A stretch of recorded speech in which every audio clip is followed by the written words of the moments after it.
आपातकाल के 50 साल, ये 50 साल कांग्रेस की दमनकारी नीतियों, सत्ता विभाषा और तानाशाही मानसिकता के 50 साल है।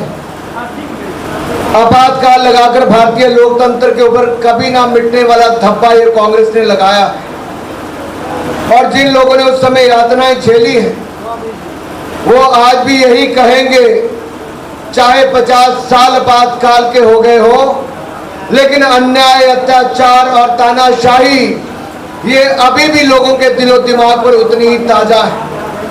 और हमें इसको आने वाली पीढ़ियों को भी बताते रहना है कि दुनिया के सबसे बड़े लोकतंत्र में अगर आपातकाल लगाने का काम, अगर इमरजेंसी लगाने का काला अध्याय किसने लिखा था तो कांग्रेस और नेहरू गांधी परिवार की इंदिरा गांधी ने लिखा था साथियों। और राहुल गांधी जी को याद करवाना चाहता हूं, इंदिरा गांधी जी संविधान को ताक पर रखकर चलती थी और राहुल गांधी संविधान को जेब में रखकर चलते हैं। दिखाने के लिए संविधान दिखाते हैं, लेकिन ऐसा कोई काम नहीं जो संविधान विरोधी इस परिवार और इस पार्टी ने ना किया हो। इस देश के दो टुकड़े हुए तो नेहरू जी की जो भूख थी, जो ललक थी देश के प्रधानमंत्री बनने की, एक बड़ा कारण वो था।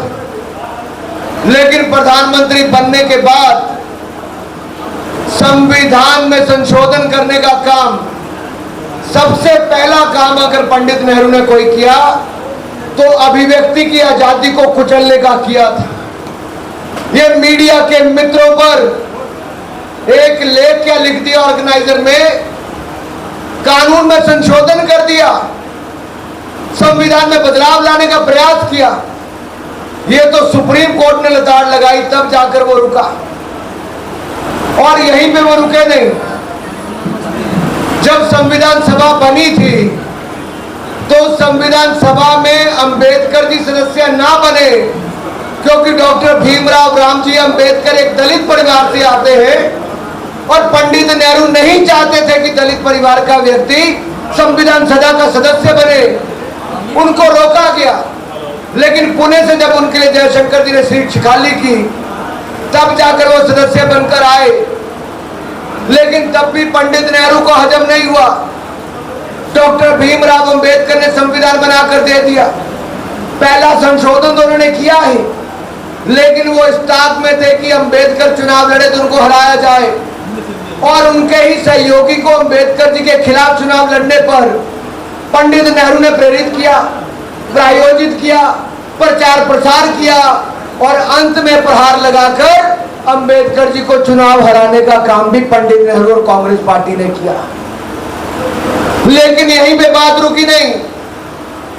ये कांग्रेस पार्टी नेहरू गांधी परिवार अंबेडकर विरोधी कैसे है, दलित विरोधी कैसे, मैं बताना चाहता हूं।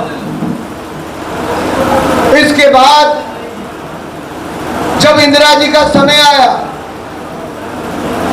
वो चुनाव जीत नहीं सकती थी, लेकिन अधिकारियों की मिलीभगत से, सत्ता के दुरुपयोग से उन्होंने चुनाव जीत लिया।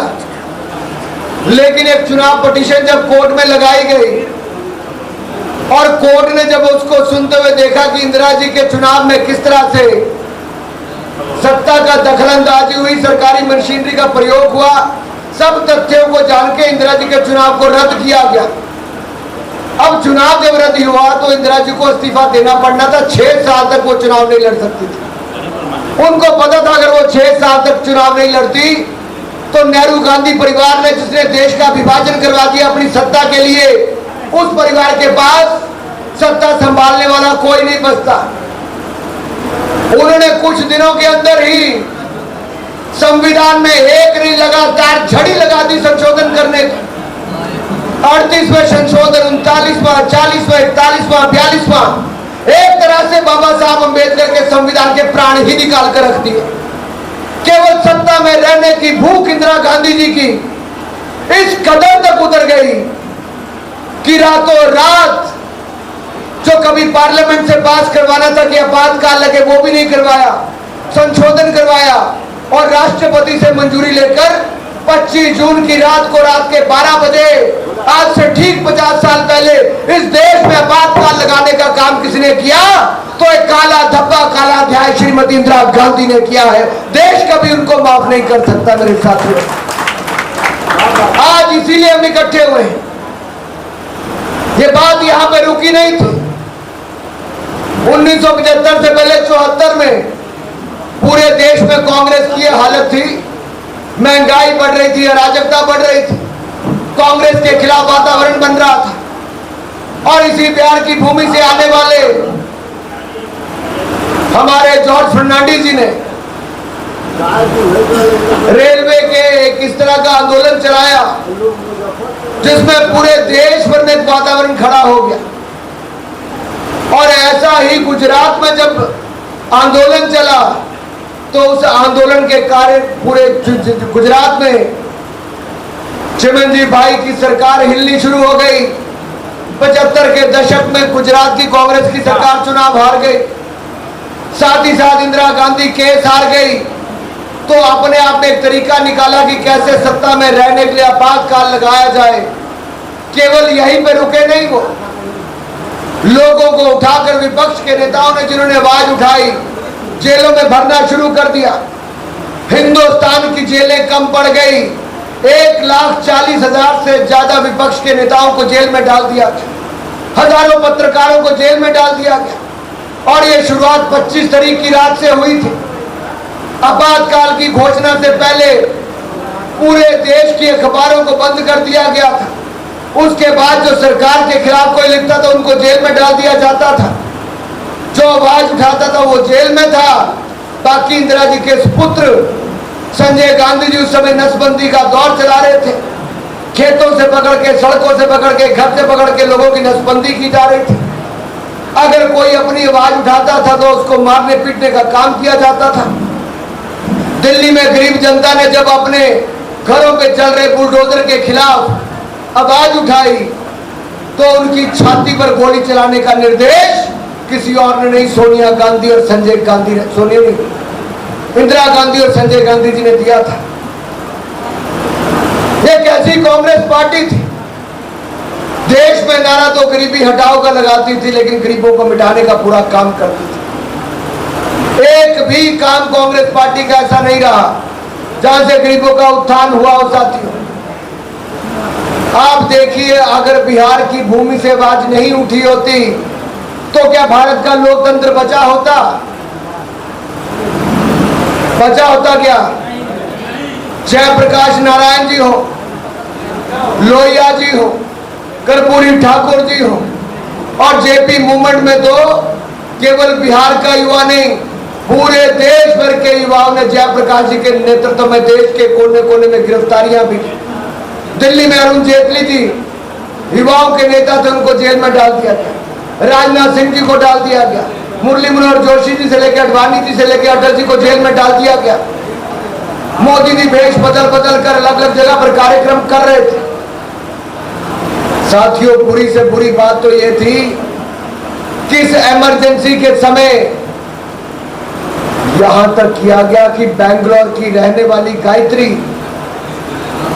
जो आंदोलन में साथ में जुड़ी गर्भवती थी, और कल्पना कीजिए गर्भवती महिला को जब उनको प्रसव पीड़ा शुरू हुई तो उनको पकड़ के जब अस्पताल लेकर गए तो उनको जंजीरों से बांध दिया गया।